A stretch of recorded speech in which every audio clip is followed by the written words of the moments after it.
Hey, and welcome back to Dragonborn Industries and the Wasson Cornwall series. I'm Ian, the Dragonborn Bard, and I'm here with Dan, also known as Table Top Triceratops, as we carry on this series trying to bring Cornwall's communities closer and closer together. Dan, how are you? I'm pretty good. Excellent. And you? Thank you for asking. I'm very, very good, thank you. I'm cold, and my coffee's gone cold, but I have been having a lovely conversation with you, which has been really, really nice, and hopefully one that we can carry on with people who might be watching on YouTube, because there's no point me talking about it. Dan, who are you, and why are you here? I am a games master. I prefer dungeon master because I don't use a lot of dungeons and I don't always do D&D. I prefer Games Master too. And I write campaigns and adventures and one-offs. And like a lot of people, I got into dinosaurs when I was a child, but I never really lost it. Lots of people think, I did dinosaurs when I was 10, and I never really lost that spark. And when my son was around 10, he got into dinosaurs, as these things happen, and that was great. And then I came across a gentleman by the name of Dr. Nathan Barling. He was a paleontologist out of Exeter University and a Dungeons and Dragons player. And I saw that he was in the process of writing, there was a Kickstarter, a book called Dr. Drolin's Dictionary of Dinosaurs. I thought, oh, this looks interesting. I can combine Dungeons and Dragons and dinosaurs. And I finally got the thing last Christmas. Actually, no, it was my birthday. And it's awesome. It is. I'll tell you how cool it is. Each of the dinosaur descriptions and the plants, it has scientific paper referenced. Really? Yes. So it's like an actual dissertation on taking a tabletop game, giving something lore and a stat block, but then going, but here's the reference. Here's the real science. That's very, very cool.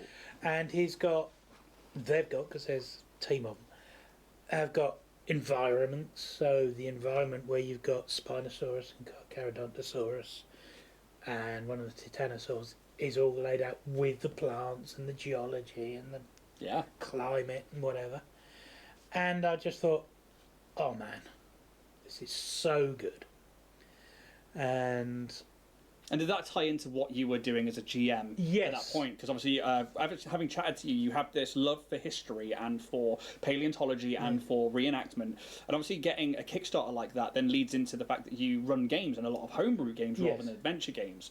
And did that then fuel what Tabletop Triceratops has now become?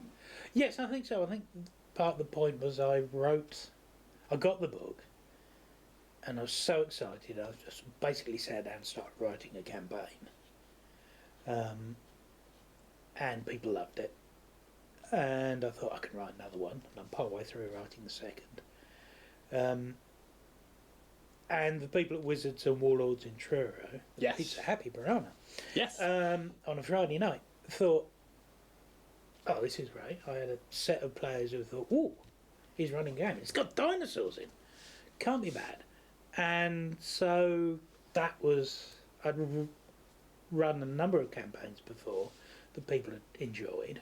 I don't like boasting, but I seem to be able to write the Dungeons and Dragons Call of Cthulhu campaigns quite well, that people enjoy. But I like there to be a bit of a background in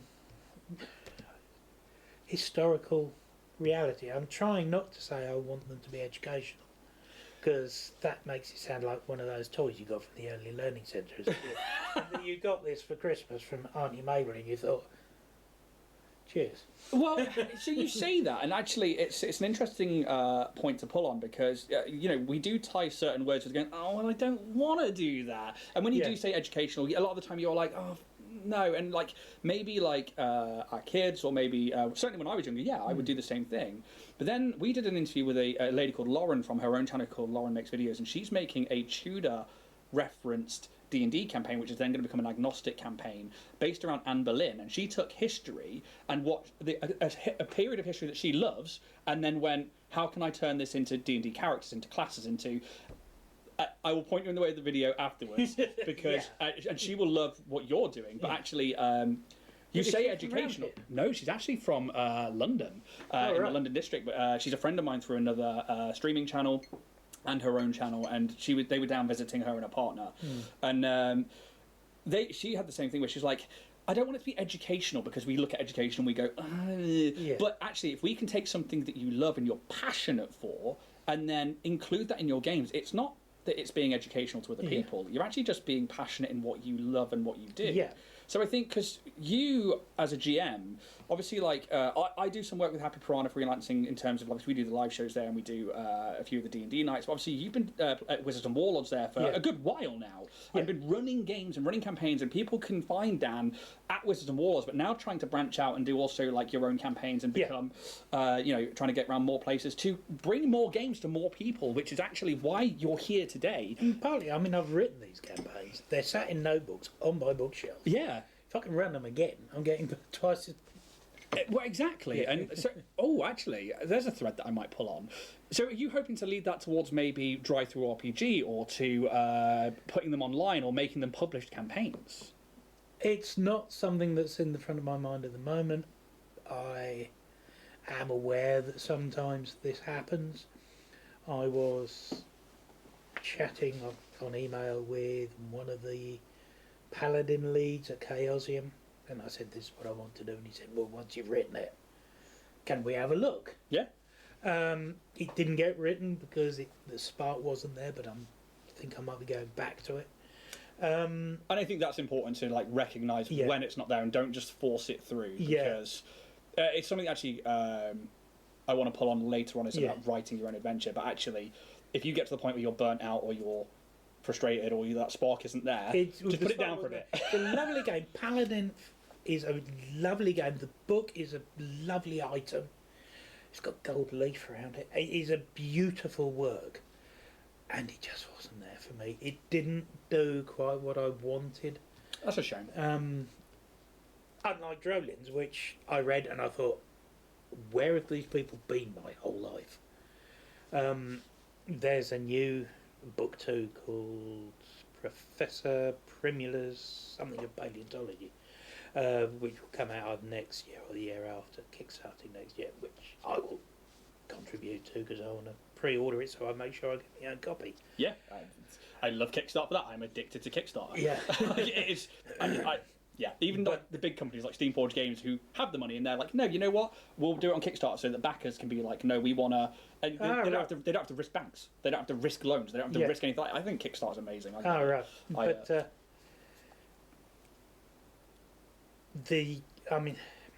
The idea of getting something that is historical,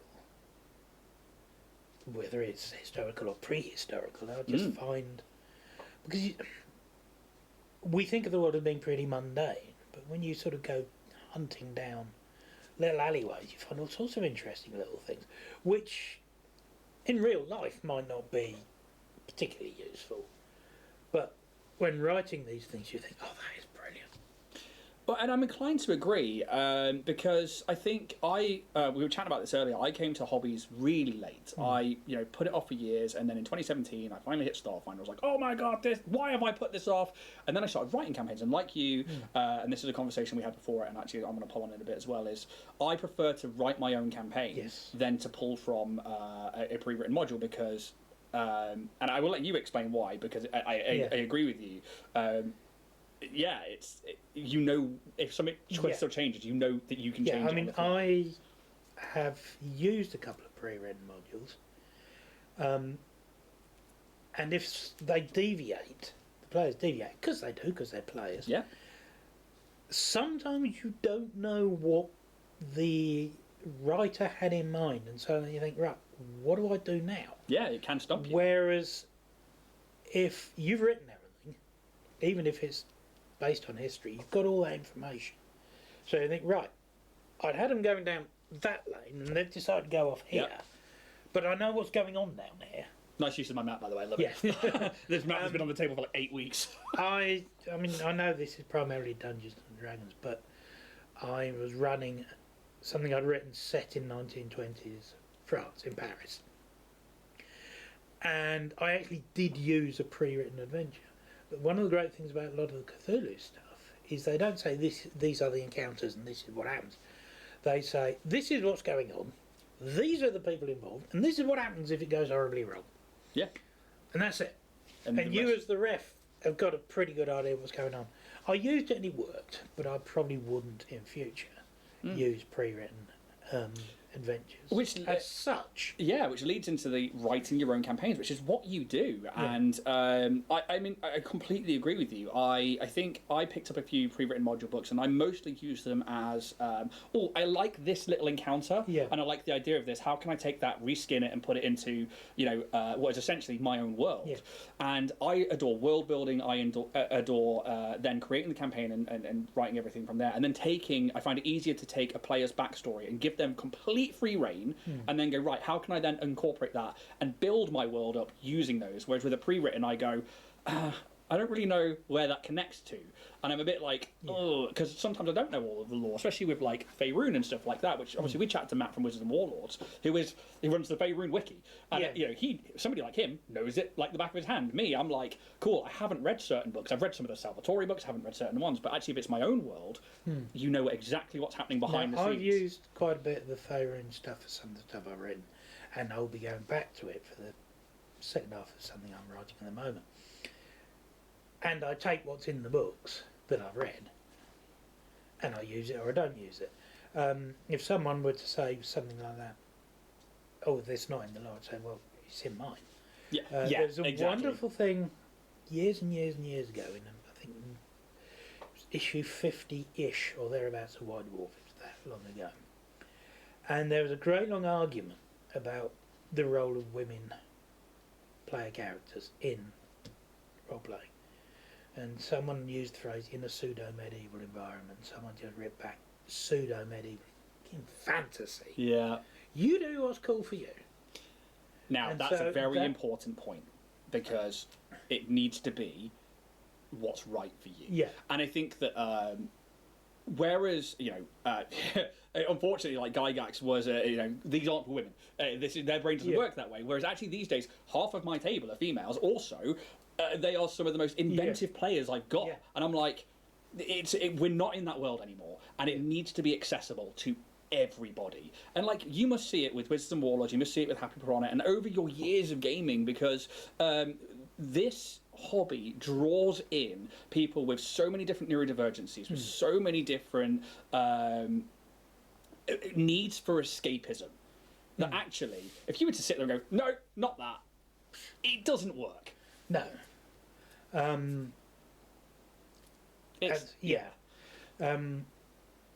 will take a throwaway thing. I mean, in the background paperwork for Baldur's Gate City, they talk about the guild, which is the Thieves Guild. Yep. And there is a line that the head of the Thieves Guild has a bodyguard of 6 women. And that's it. All it tells you about it. And they called the Ladies' Court. I thought, they look interesting. That's something very cool. If I can do a little bit of sideways advertising, there's a company called Bad Squiddo Miniatures, and their big selling point is believable female miniatures. That's awesome. And they've got some lovely stuff. That's very, very cool. I have bought some lovely stuff. I just finished painting 4 or 5, of which 2, one was my partner's character for a D&D campaign, and I also bought a miniature that could be a partner for the current Call of Cthulhu campaign, which is based on an SOE agent. And I just bought some because I like them. Exactly.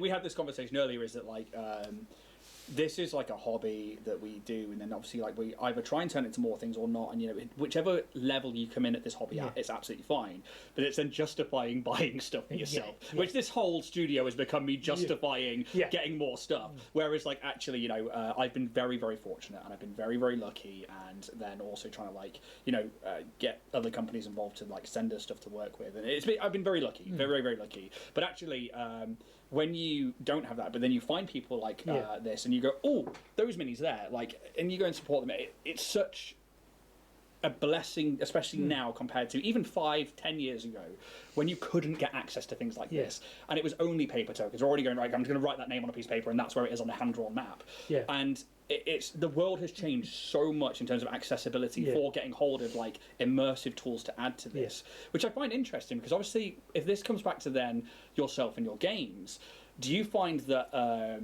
you have access to, I mean, do you bring things like terrain and minis, or do you prefer hand-drawn maps when you're running these games? Because... Or theatre of the mind? There are budgetary constraints. Yes. I am never going to build one of these great 3D tables with all the terrain and all the buildings. I'd love to. We haven't got the room. No. And I'd use it once. That does come into play a lot. Yeah. Like I will like some of the bigger stuff. I'll be like, oh, amazing! I've done this huge thing. It might never see the table. Yeah. Because the players go hard right turn. Yeah. Whereas these sort of battle maps, right on Wipeoff battle maps, Yes. I can just sort of scribble something down. I did use miniatures quite a lot.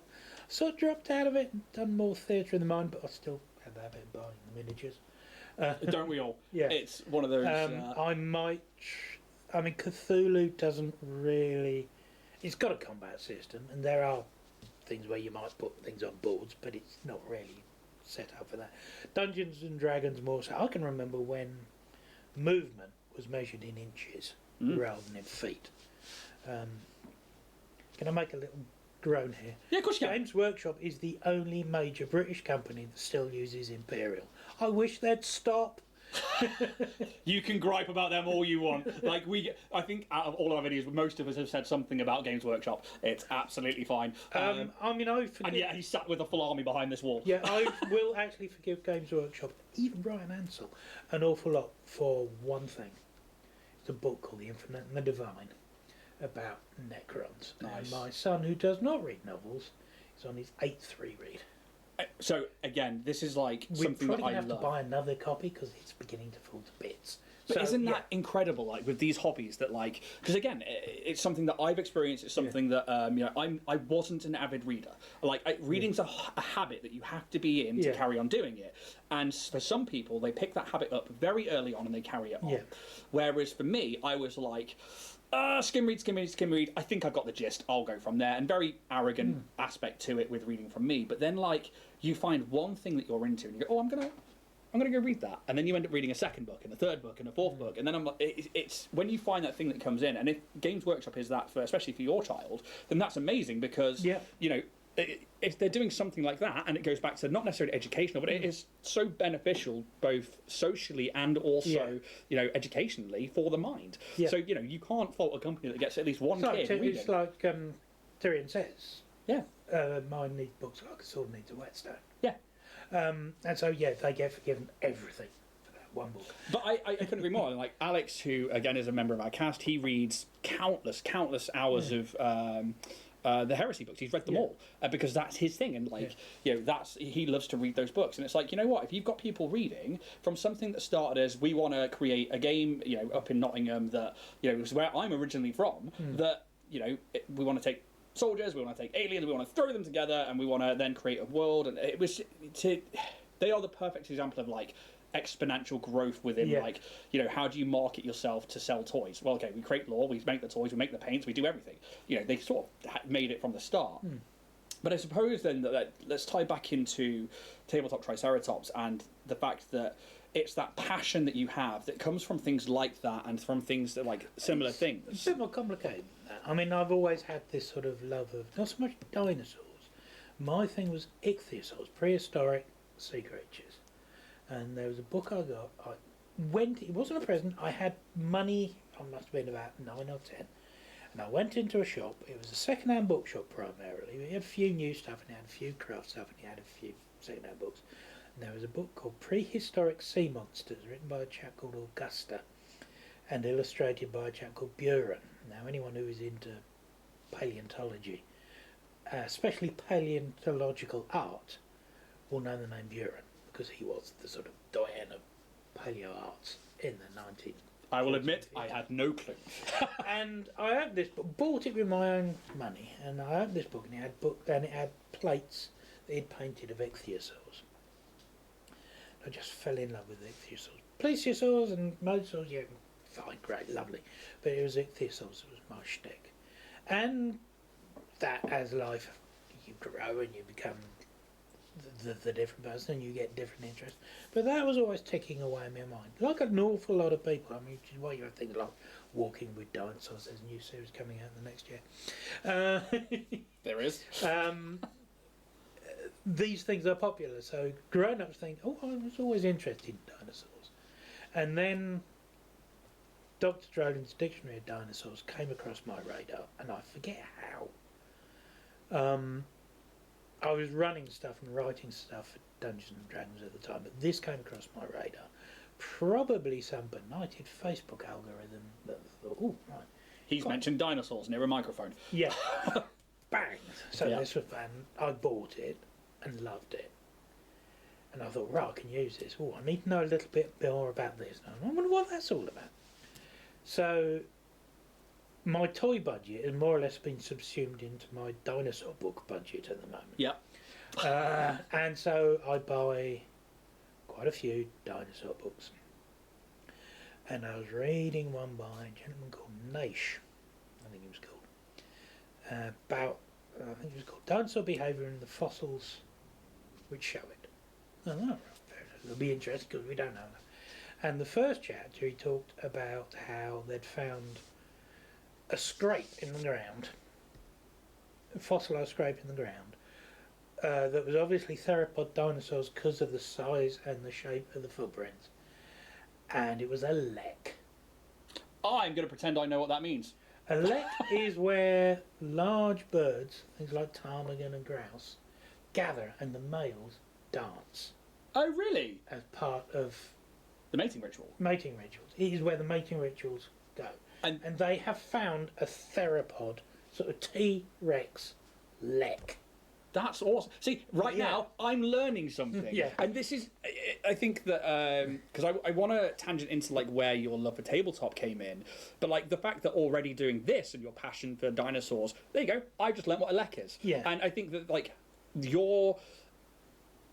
I imagine as a GM, just as easy to talk to and just as easy, like, very concise with how you describe things when it comes to, because, like, you could sit there and go through all the Latin names and I would sit here and smile and go, yes, very good. But actually to sit and go lek and then go, this is what it is, and to tell me what that is.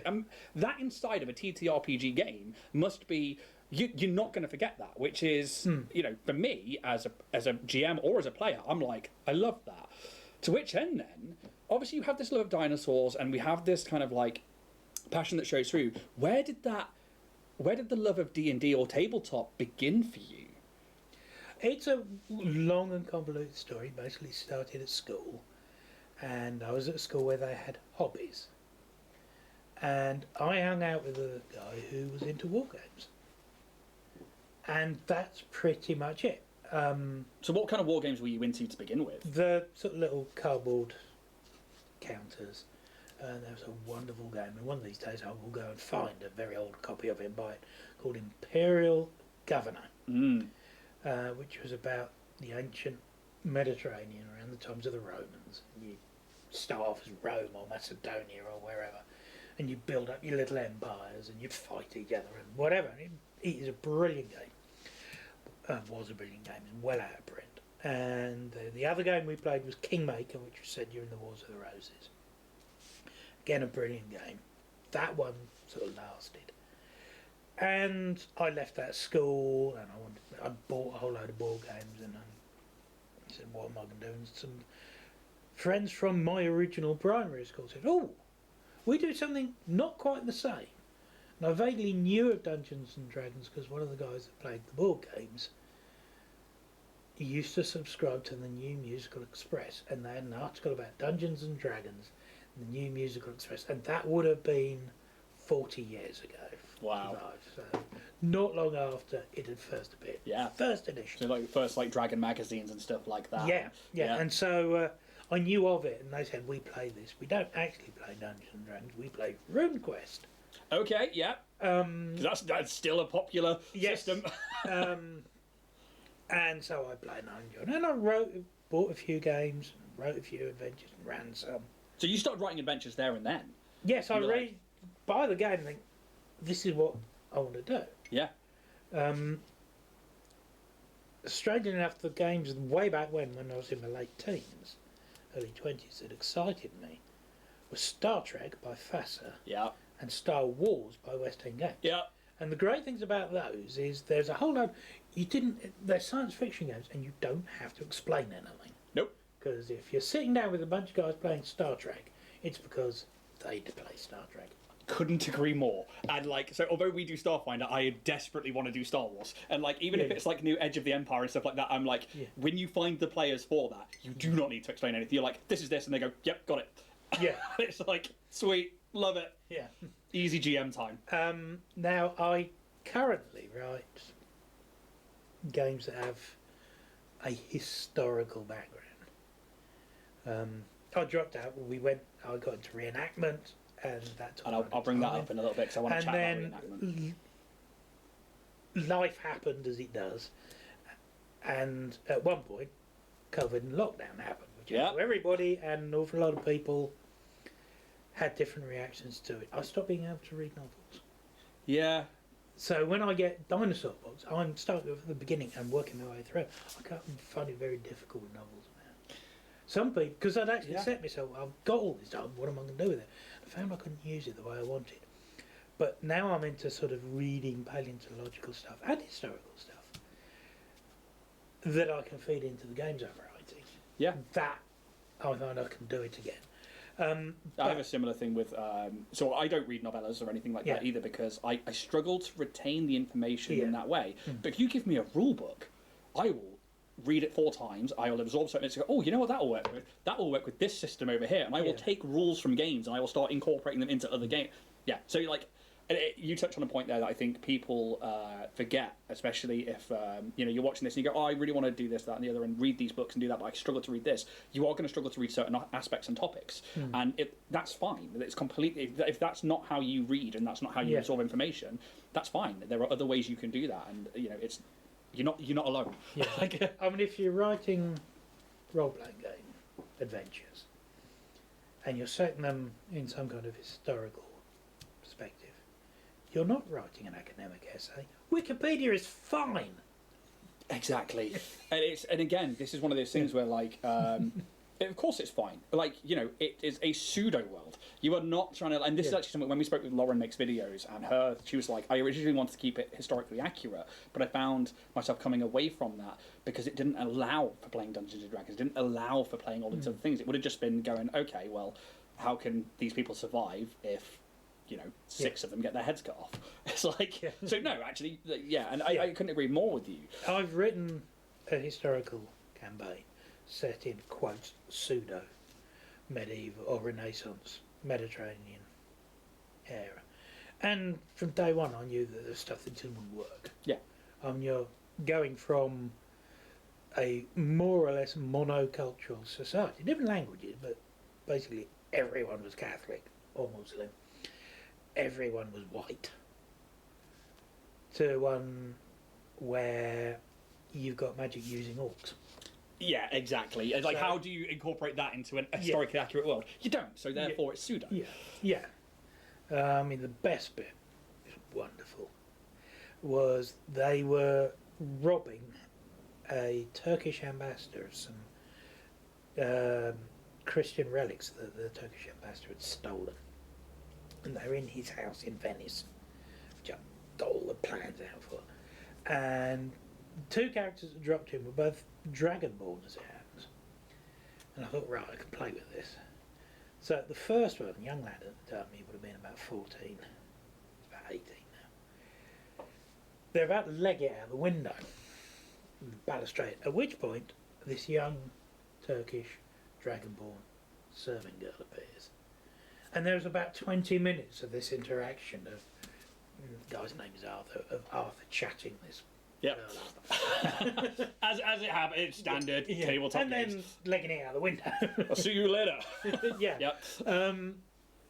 There is only so much you can tighten down on the history, or the prehistory of paleontology, before you think, actually, this isn't going to work. No, and it's not. Sometimes you've got to bend things.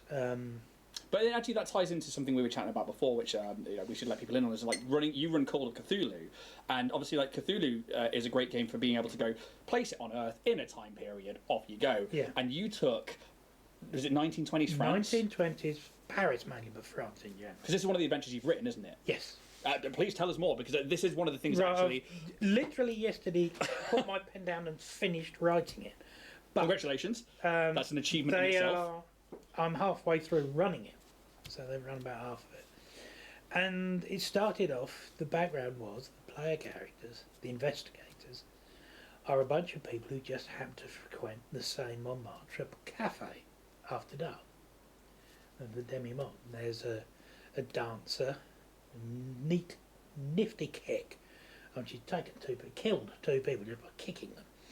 And her saxophonist, who's one of the other play characters, a gangster, a journalist, and a private eye, and an accountant. That's my son. He decided to be an accountant with a big gun, as you do. Yeah. Well, count the bullets. Yeah. And we have a guy who is an avid writer and reader and player of games and reader of various books, and he's one of those people with a chin trap mind who, if he reads a piece of fiction, it sticks. He knows the law. Yeah. He has actually read H.P. Lovecraft, which is not something I've ever managed. Shout out to people like Brian Lumley, who can do all this work, read all this stuff, and to the Chaosium guys. Yeah. So I don't have to. But I mean, again, and that's actually something to pull in on, is that like for anybody who's out there looking to run the games, you don't have to absorb that material to run these games. But he has.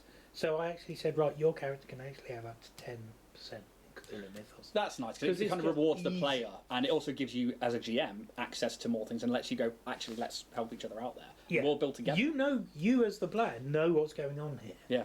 You're not rolling to see what's going on. You're rolling to see whether your character knows what you know. Exactly. Because it's just easier that way. Yeah. And so you've got these guys, and it starts off with that particular character going through an archive and finding out that there are some weird-looking fishmongers that there's out there. And they go off and investigate, and they're deep ones and whatever. And there are some side quests, utterly irrelevant. This is the period, 1920s, of the period of pre the Surrealists, an outfit called Dada, which is an art movement that came out of the First World War, and moved to Surrealism, but Dadaism was just plain monkeying about, basically, either in print or on canvas or whatever. And so I had a Dadaist encounter with a guy, a Dada artist, who's basically pretending to be a werewolf, as you do in the sort of woodlands next to the vineyard in Montmartre. So I managed to sort of go and scurry down Wikipedia rabbit holes looking at There's a place in Montmartre called the Witch's Stone. Up a little alleyway, you go up and up onto Montmartre, and one of the little alleyways is Witch's Stone. I didn't know about that. But one thing I found out about is that, as I was saying earlier, the oldest police force in Europe is the French Wolf Police, set up by Charlemagne to basically hunt down and kill wolves, which we don't approve of anymore, but they've got wolves, we haven't. Can we have some, please? Which I really liked, and this was something that I picked up on earlier, is that you found the French Wolf Police, you went, oh, actually, I'm going to include this, and actually for early doors adventuring parties, fighting wolves is such a common trope that, like, the Wolf Police, like, why wouldn't you put those in early game? And I love that that's where you started with it. But yeah, sorry, carry on. Yeah, and so I managed to find out an amount of stuff about, because I thought I knew quite a bit about French history. I had reenacted in a French Napoleonic unit for 8 or 9 years. I'm a bit of a Francophile. I thought I knew quite a lot about France. But doing this stuff, I found out some wonderful stuff. Some brilliant people. There was a character, he had been the prefect of Paris police around the time of the Dreyfus trial, which, if any of my players are watching, look it up. You will Hint, need to know hint. about Dreyfus. And he was a gentleman by the name of Louis Lapin. And there's actually a couple of TV series, French made, called Paris Police 1900 and Paris Police 1905. And he was a brilliant, he was about that tall, beard like this. And he was a lawyer, had been a soldier during the Franco-Prussian War, didn't trust the army one bit. And his whole point during his period of time as a prefecture of police was keeping the army off of the streets of Paris. And so at one point you've got the anti-Dreyfusards in one corner and the anarchists in another, and he is moving these people about when they're having their big demonstrations. So they either stay apart, because that keeps the army off the streets, or he makes sure they meet, because that means they deal with each other and he doesn't have to. And he introduced the use of the telephone into policing in Paris. He was the first guy that issued firearms to his guys and cars. And so this guy was... And when he was finally taken down because of a stock market scandal, he said, right, what am I going to do now? And he set up a competition to find, and it's still going, the Lapin Prize for the best toy maker in France. Wow. And yeah, I think he would be an amazing bloke to have met. But as a resource for historical based reenactment, he is brilliant. He's also a fantastic NPC. The amount of tie-ins that you could use that character for, and be like, okay, cool, there's so many quests. Have actually been... They went and performed mild acts of illegality, and so his people, this is what art is. Players performing mild acts of illegality? No, surely not. And so his guys have actually gone in and pulled them out of the police system. Nice, but I love that you took this rabbit hole for you to dive down of like the French wolf, the wolf police in France, and then there's like larger than life character, which in all fairness it's hard to believe that that's a real person when it really is, so which makes for such good writing, because then you can take that, drop it into the Call of Cthulhu adventure, and you've got like, off that alone as a GM I would be like, well, that's so many adventure hooks, that's so many different like, you know, that's your main NPCs to then be like, right, off you go and stuff like this. I love that you've done that. I think it's absolutely incredible. At one point I actually threw in an animated Allosaurus skeleton. Nice. Because my shtick is going to be, in everything I write, there will be dinosaurs. But and that ties back into, you know, Tabletop Triceratops, because, you know, you have this love for paleontology, this love for dinosaurs. But actually, I now want to touch on real quick, because obviously, like, we can hear that you've got this passion for history and for adding this to like the adventures that you write, but you also do reenactment, which is something that actually down here in Cornwall, and the point of, again, this series is to try and bring different communities closer together and give people the knowledge going, there are reenactors down here. Yes. Where do you reenact? Right, currently our main thing is Tudor, and we belong to a loose organisation called The Commotion Times, which is set around the period of the Preble Rebellion in the 1540s. There are groups from all across the sort of historical spectrum. The Second Augusta Roman group have people down here, and there is an auxiliary unit based in Exeter.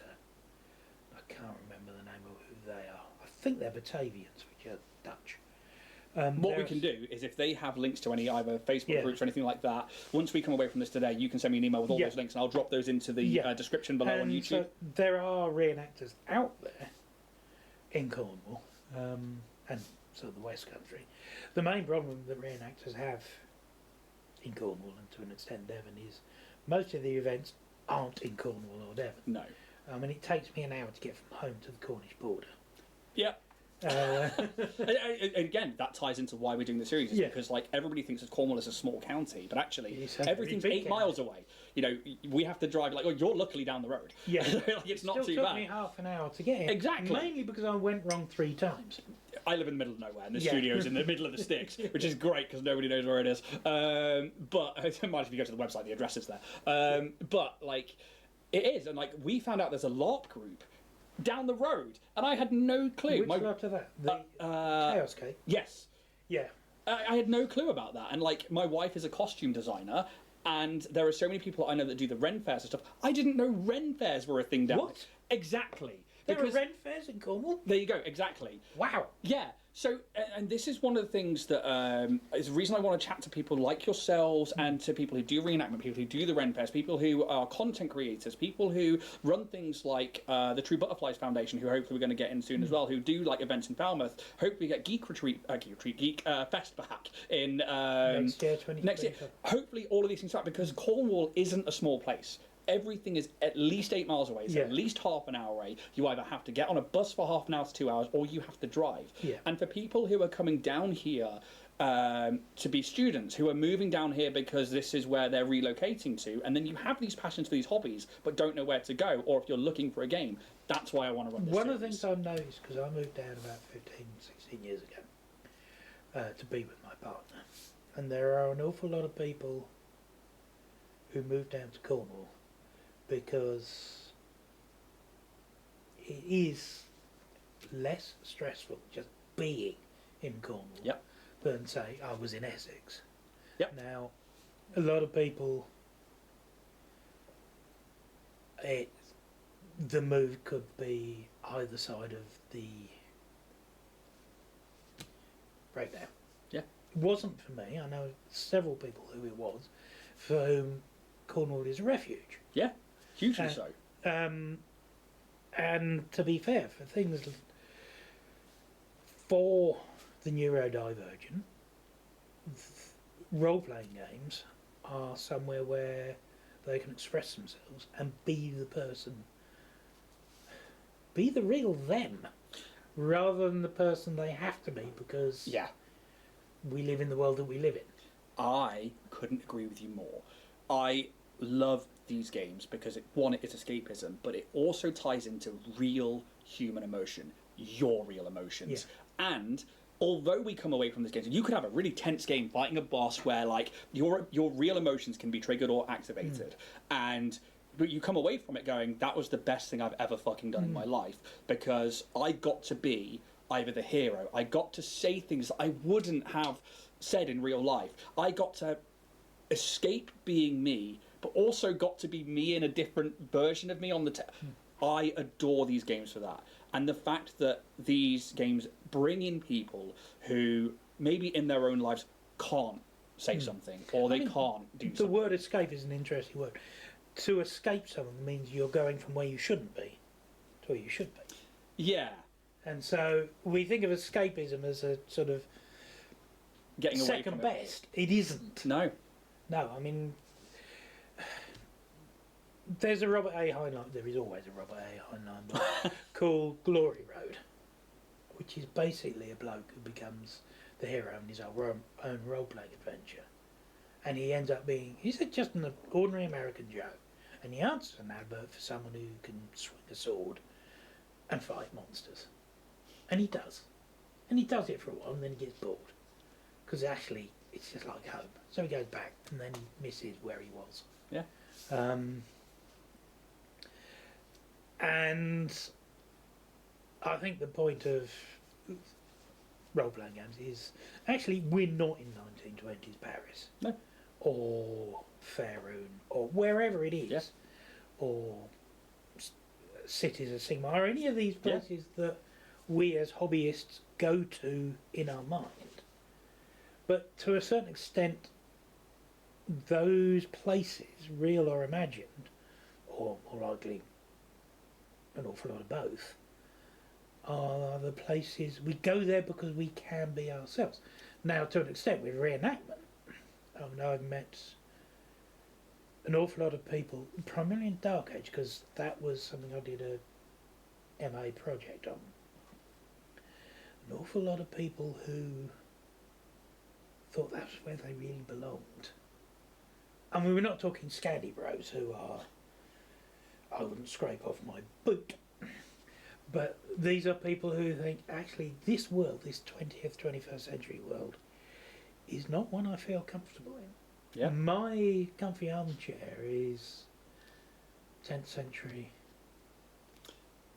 Yeah. And that's where I can be myself much more than But I agree. It's the same with like my comfy armchair is either the Star Wars great universe or is in sci-fi dystopian futures, and I couldn't agree with you more. I think actually it's something that I've never really thought about until this moment. It's actually, you know, you do get to, although we're like, you know, what would my character do, and like being that character, and we are playing different personalities, and you get to try out these different emotions, but actually you are still playing a variant of yourself, and it is like.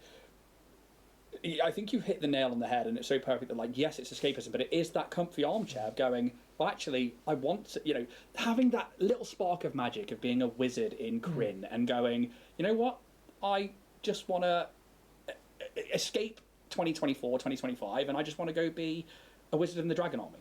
And you're like, yeah, it's so perfect. Dungeons and Dragons, first level bard, you have vicious mockery. And that is the main reason most people choose bards, is for that one spell. And because you get to say things you wouldn't say in normal life. And they work. Yeah. It's like, you want your words to cut. Yeah. And cutting words is exactly it. And so, in real life, if you tell someone they're a spawny-eyed wazzock... I was just going to go with a single word that would get this channel demonetised, but I really like spawny-eyed wazzock. I might write that down and use that for a... It's Bob Carroll cheese, believe it or not, who came up with that one. If you call your boss or police officer has just pulled you over for speeding or whatever it is, a spawny-eyed wazzock, the bad stuff devolves down upon you. Yeah. In D&D, you call someone a spawny-eyed wazzock, and they end up with 1d6 psychic damage. Yeah. And also, if you do that, yes, it only happens to, things bad might happen to your character, but at least it's your character. It's like having that jester stick and going, I can do this, and there's actually, like, we feel the real emotions, but actually, this is where this lies. And actually, we have that way of essentially trying out new things and maybe being a little bit more rambunctious with our words, or maybe being a little bit more adventurous with our outgoing personalities, or like, you know, somebody like the amount of games I played, especially recently at Happy Piranha, with new people who've never played before, who are really shy, and then within an hour are like, fuck you, God, and I'm like, there it is. Love it. I absolutely love it. Dan, we are going to have to bring this interview to a close. So I think for anybody out there who is watching and you are looking for a GM, you're looking for a game, and you do like history, or you do want to play things Cthulhian, or you want to play, you know, Lovecraftian even. Cthulhian, what am I saying? And you are looking to get games, but also maybe you have an interest in paleontology, maybe you have an interest in reenactment, maybe you have, you know, all of these like-minded things as well. Please, I'm going to put a link below to the Tabletop Triceratops Facebook page, where they should be able to find you. Discussions can happen, and then Dan can clue you into things like paleontology discords that you're part of, or other kind of things that you're running, or places where people can find you. Because actually, if we can get you more games, or if we can get you more games, or bring people together who might be like-minded, that's why you're here today. Dan, thank you so much for coming along and chatting to me. You have a real love and a passion for clearly what you are into, and I adore that. The only thing I can really say is thank you for coming on today. Well, thank you for having me. It's been... It's my absolute pleasure. And hopefully, I love hearing people's stories, and I love hearing people talk about what they're into. For some reason, that's my spark, is being able to like hear people's passion for things. I love it. Please, everybody out there, go check out Tabletop Triceratops. Go follow them along on Facebook. Go chat to Dan about all the things that he's been chatting about today. You know, if you're into 1920s police forces in France, I know a guy. It's such a niche subject, but like there's got to be more people out there who are into it and stuff. So guys, thank you so much. As always, if you can hit the like and subscribe, that would be fantastic. That helps us out. Obviously, go check out Tabletop Triceratops. You can find Dan. Where can people find you? We play, and I'm currently running, not this Friday, Wizards and Warlords, which meets on a Friday night at Happy Piranha in Truro. Happy Piranha do some truly awesome hot chocolates with all the They do. And again, a little shout out to our friendly local game store, is that they are the nicest people in the world as well. Is that they have created a space that is so inclusive of everybody, while also offering an experience and also a place for people to find D&D, to play games, to host games, to just have a safe environment of which you can then be your full nerd self. Yeah, I love them. So obviously, yeah, it's been a companion Wizards and Warlords. They can find you on Facebook. That's, But Wizards and Warlords, again, has its own Facebook page. it does. Most of the communication is done within the group on Discord, but there is a Facebook page. Yes, and that's either on our Wizards and Warlords chat that we did with Matt. There's a video for that in this series, or I will probably link it again in this description below. And yeah, that's the best places to find Dan. Yeah. Once more, thank you guys. May those dice gods be ever in your favour, and we will see you next time for Wasson Cornwall. See you later.